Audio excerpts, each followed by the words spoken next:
Selamat pagi dan salam sejahtera untuk kita semua. Perkenalkan, nama saya Jenner Pandu Manalu. Saya dari Prodi Akuntansi Unit 02B Universitas Samudra.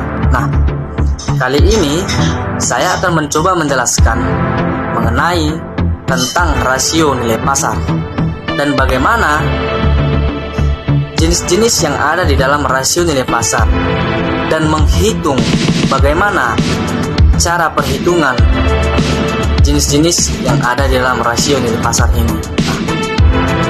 Langsung saja. Nah, apa yang dimaksud dengan rasio nilai pasar?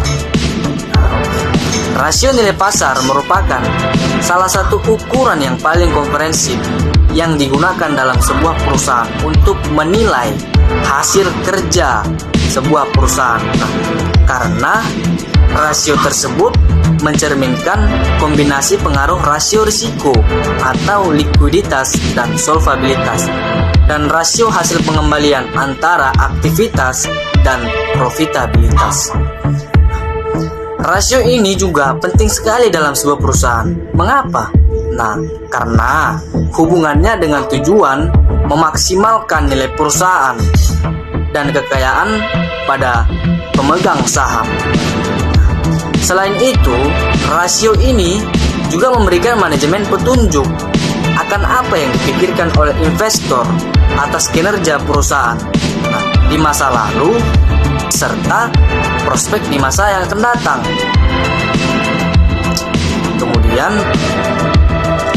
jenis-jenis rasio nilai pasar. Nah, di dalam rasio nilai pasar terdapat jenis-jenis rasio nilai pasar.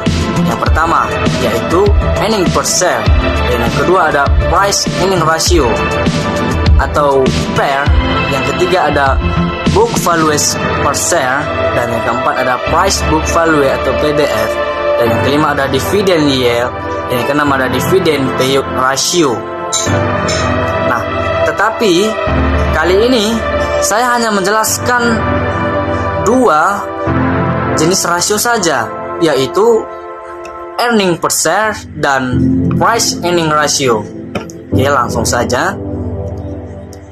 Pertama, saya akan menjelaskan pengertian earning per share. Nah, apa yang dimaksud dengan earning per share?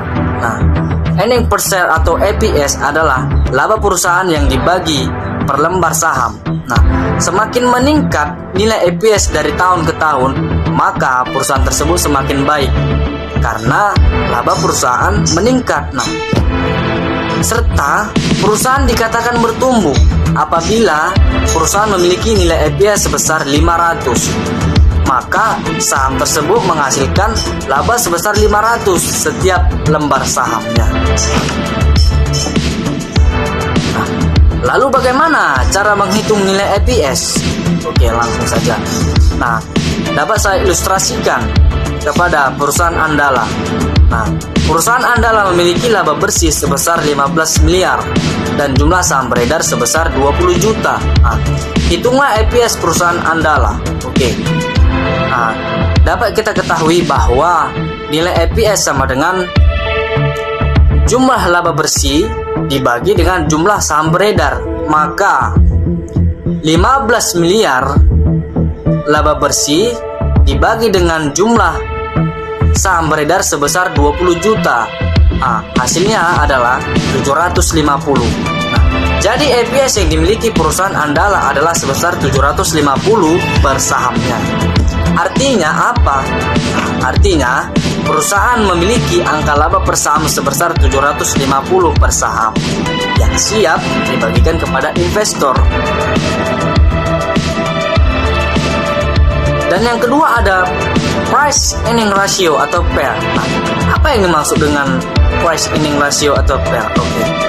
Price earning ratio atau PER. Nah, rasio ini mengukur seberapa besar perbandingan antara harga saham perusahaan dengan keuntungan yang diperoleh oleh para pemegang saham. Oke. Lalu bagaimana cara menghitung price to earning ratio ini atau PER? Nah, baiklah, saya akan mencoba. Saya contohkan kepada dua jenis perusahaan terbuka, yaitu perusahaan maju dan perusahaan makmur. Nah, meskipun menjalankan kegiatan di subsektor yang sama, perusahaan maju dan perusahaan makmur mencatatkan harga saham per lembar dan EPS yang berbeda-beda. Nah, bisa kita lihat dari tabel berikut perbedaan antara perusahaan maju dan perusahaan makmur.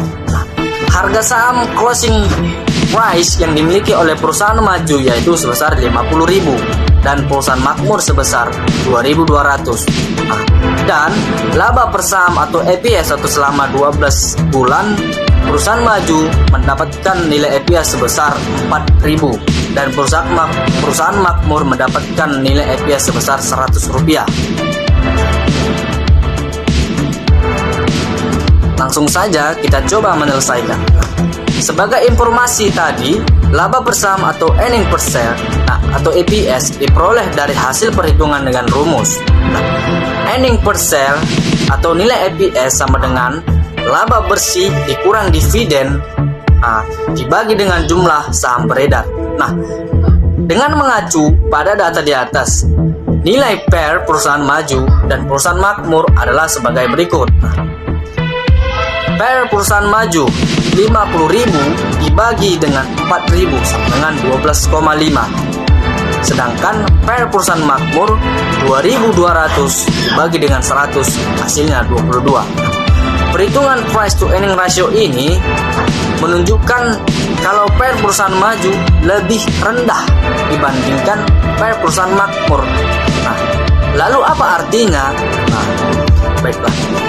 Per perusahaan maju yang kecil dan per perusahaan makmur yang tinggi.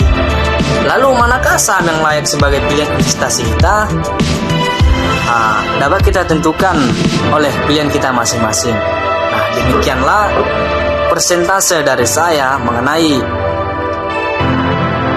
mengenai rasio nilai pasar. Nah, jika ada kata-kata saya yang kurang berkenan, saya mohon maaf. Sekian dan terima kasih.